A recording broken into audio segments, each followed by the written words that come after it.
De la bataille fidèle selon Dieu. Il nous a dit dans Deutéronome chapitre 20, le verset 1, il dit: lorsque tu iras à la guerre contre tes ennemis. Comprenez alors que ce sont des ennemis de Dieu. Vous devez comprendre cela, que la terre devait les vomir. Et que tu verras des chevaux et des chars et un peuple plus nombreux que toi. Tu ne les craindras point, car l'Éternel ton Dieu, qui t'a fait monter du pays d'Égypte, est avec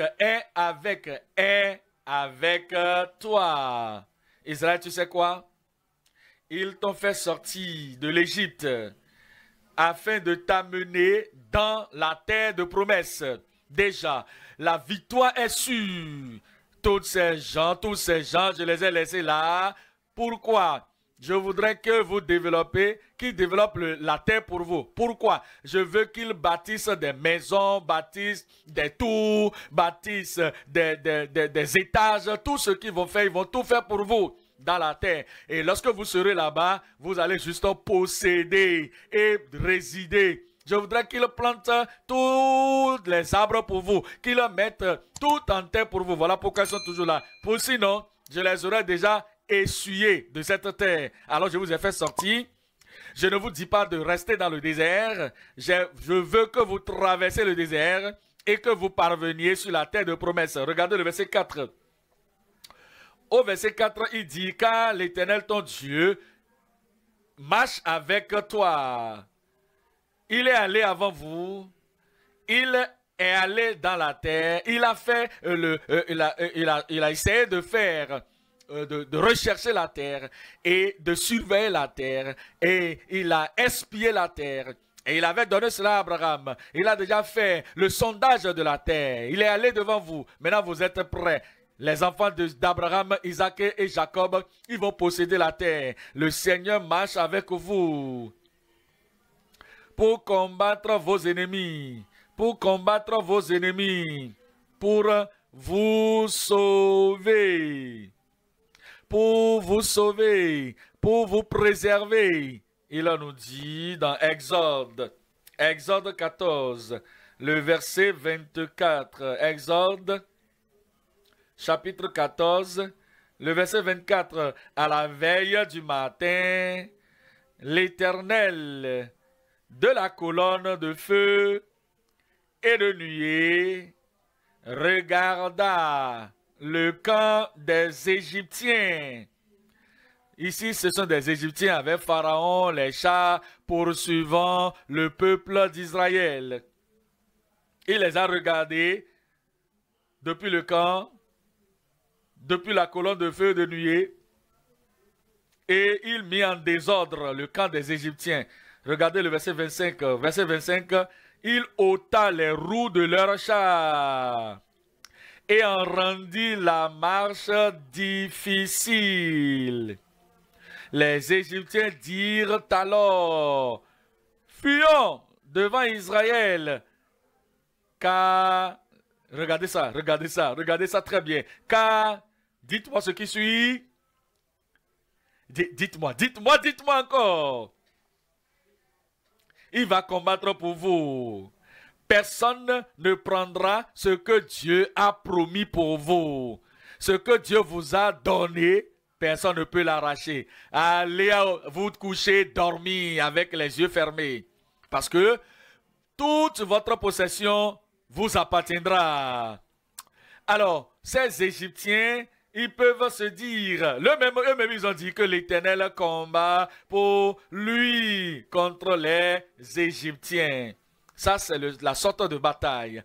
Lorsque Dieu même se met à se battre pour vous, et se battre avec vous, et se battre au travers de vous, vous pouvez vous battre. Mais si Dieu disait, ah, cela te concerne, oh, je ne t'ai pas envoyé là-bas pour te battre, ça, cette personne, je ne t'ai pas envoyé te battre contre cette chose, tu es à toi-même. Cela te regarde. Et Satan, il est là avec les ennemis.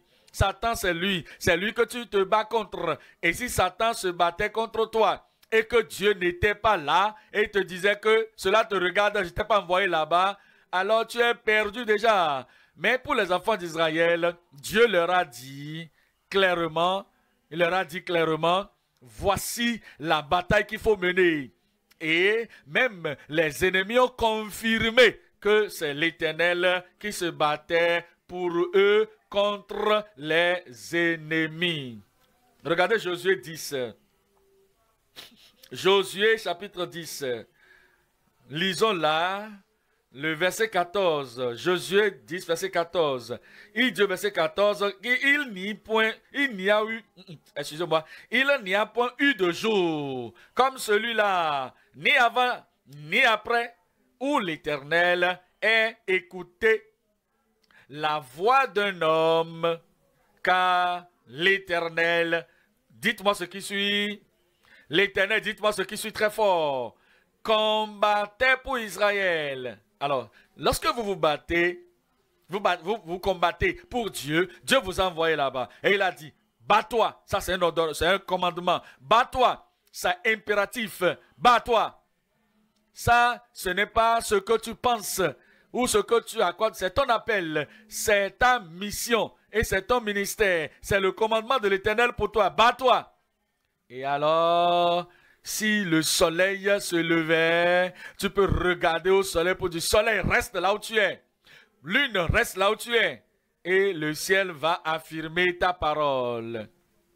Vous n'avez besoin d'un bonheur amène là.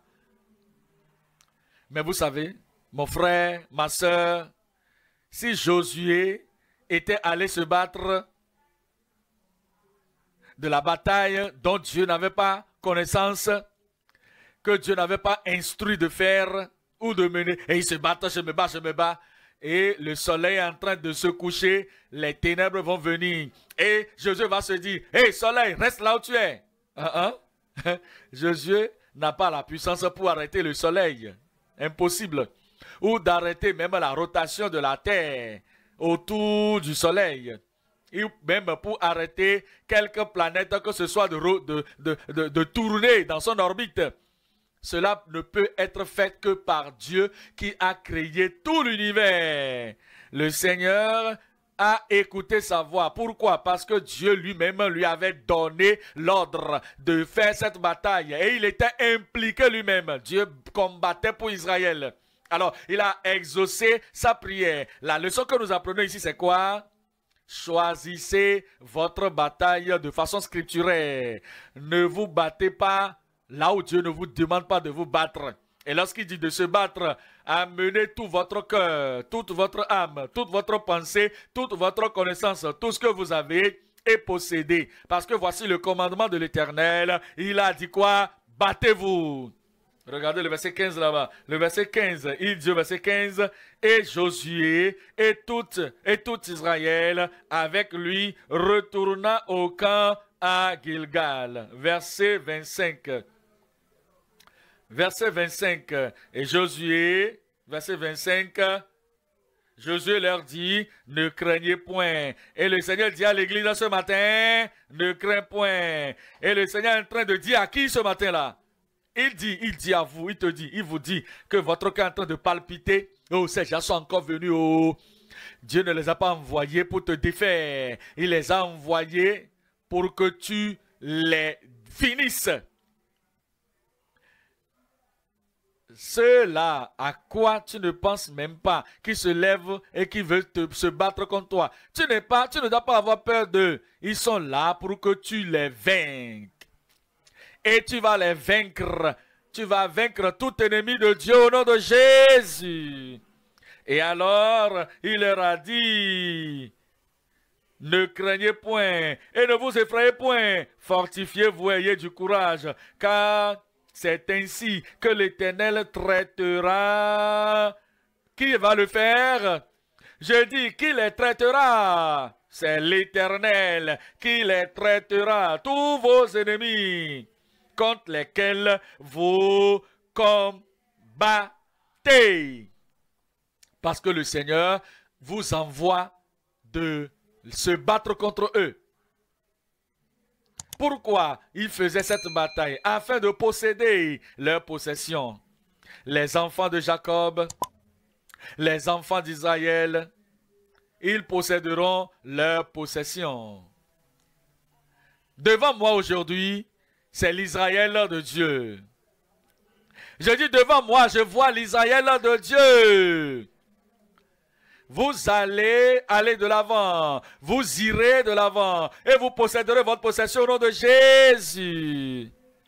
Maintenant, regardez le psaume 2, verset 8. Psaume 2, verset 8.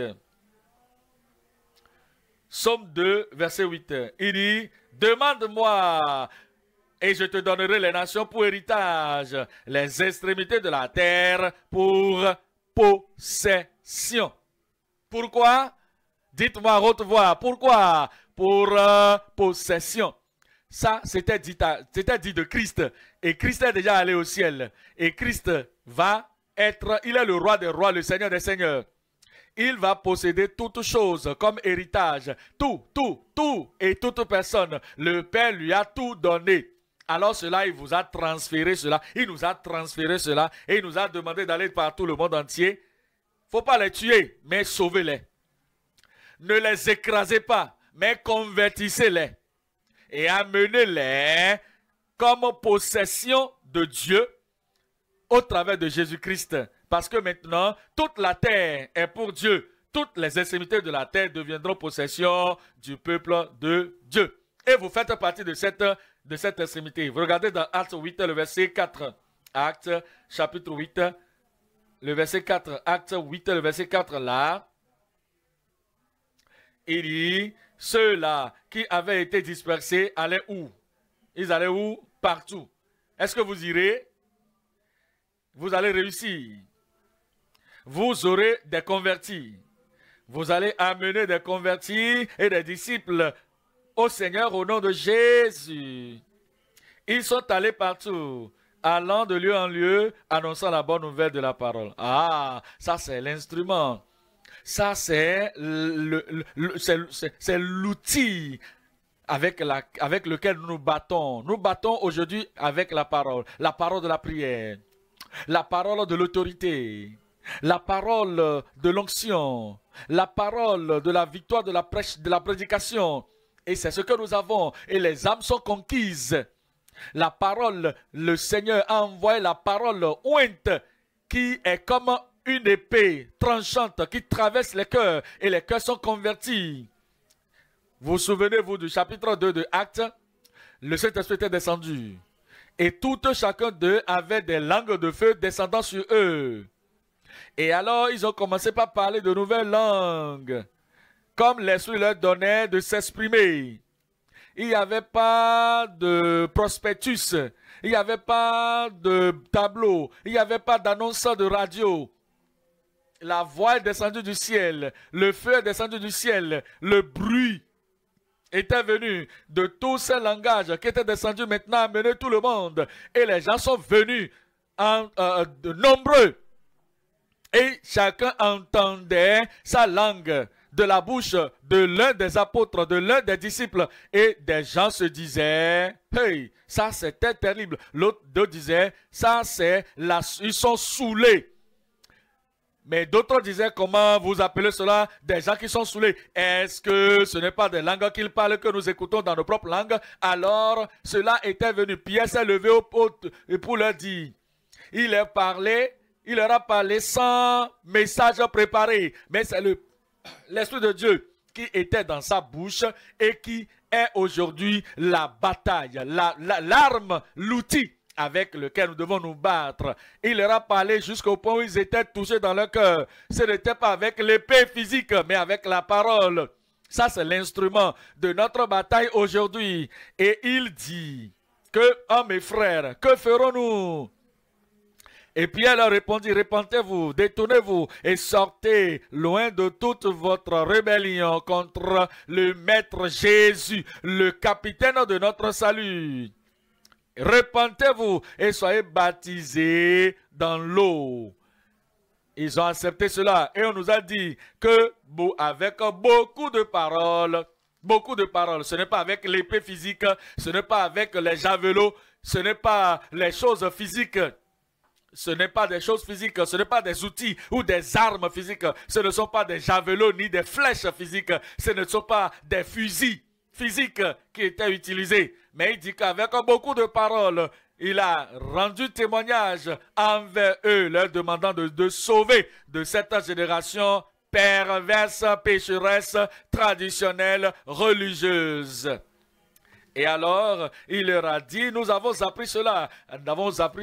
Et 3000 âmes, de façon joyeuse, ont accepté la parole, ils étaient baptisés. Et ils ont continué dans l'enseignement des apôtres et dans la communion fraternelle et dans la fraction du pain et dans la prière. Et l'outil qui a fait cela, c'était la parole. Et tout ouvrier, tout croyant qui prend cette parole doit amener la parole de sa grâce, la parole de sa puissance, la parole du salut. Partout nous allons prêcher l'évangile, la parole, les gens sont convaincus, les gens sont convertis et les gens sont engagés et ils sont consacrés à l'Éternel. Ça, c'est ce que le Seigneur nous demande de faire. Regardez Actes chapitre 1. Lisons là le verset 8. Actes chapitre 1, le verset 8. Mais vous recevrez une puissance. Ça, c'est l'arme aujourd'hui. Ceux qui sont sans prière, ils ne peuvent pas prier. Ceux qui ne prient pas, ils sont faibles. Ils ne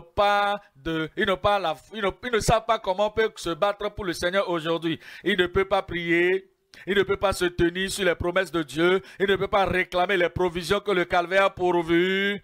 Et ils sont là seulement parce qu'ils peuvent se battre et réussir. Ça, c'est une bataille inutile. C'est une bataille qui ne va pas vous profiter. Mais il dit, vous recevrez une puissance, le Saint-Esprit surviendra sur vous et vous serez mes témoins à Jérusalem. Vous avez vu maintenant, ils ont fait ça à Jérusalem et dans toute la Judée, dans la Samarie et jusqu'aux extrémités de la terre. Les extrémités de la terre. C'est où ça? Ça, c'est ici. Je dis, c'est où ça? C'est ici. Est-ce que Pierre connaissait le nom Nigeria ou le nom Bénin ou le nom Côte d'Ivoire? Pierre ne connaît pas. Ça, c'est les extrémités de la terre, ça. Il ne savait pas tous ces autres pays de l'Afrique. Il ne connaît rien de ces choses-là. Et tout ce qu'il savait, c'est extrémité de la terre. Et la puissance, l'épée qui était sortie pour faire le travail, pour combattre, et avait convaincu les hommes, et les avait consacrés, les a convertis. C'est l'épée de la parole qui les avait amenés dans le royaume. C'est la parole de sa puissance. Et c'est ce que le Seigneur est en train de nous donner aujourd'hui. Et c'est l'appel que nous avons aujourd'hui. Je prie que nous allons accomplir cet appel qui nous est lancé au nom de Jésus. Et alors, au travers de la prédication de la parole, au travers de l'évangélisation du monde, nous sommes en train de nous battre contre les ennemis de Dieu afin de pouvoir posséder la terre. Nous pouvons posséder les gens, nous puissions posséder les nations pour le Seigneur. Et le Seigneur nous donnera ses convertis. Il va prendre ses disciples et ils vont devenir son héritage. Ils vont devenir sa possession. Et considérons maintenant un verset familier. Jude, le verset 3. Jude, le verset 3. Jude, verset 3. Bien-aimés, comme je désirais vivement vous écrire au sujet de notre salut commun, je me suis senti obligé de le faire afin de vous exhorter à combattre pour la foi qui a été transmise au saint une fois pour toutes. Se battre pour la foi. Ça, c'est la foi maintenant. Ça, c'est la bataille maintenant. Ça, c'est le contentieux maintenant. Ça, c'est notre devoir maintenant. C'est notre responsabilité, notre appel. S'il dit, voici ce qu'il faut faire de façon sérieuse. Se battre pour la foi. Combattre pour la foi. Pour préserver la foi. La foi pour le salut. Bats-toi pour ça. Pour préserver cela, rappelez-vous, vous ne vous battez pas avec l'épée physique. Vous ne vous battez pas avec des fusils. Vous ne vous battez pas avec la psychologie. La psychologie, la bataille psychologique, l'arme psychologique.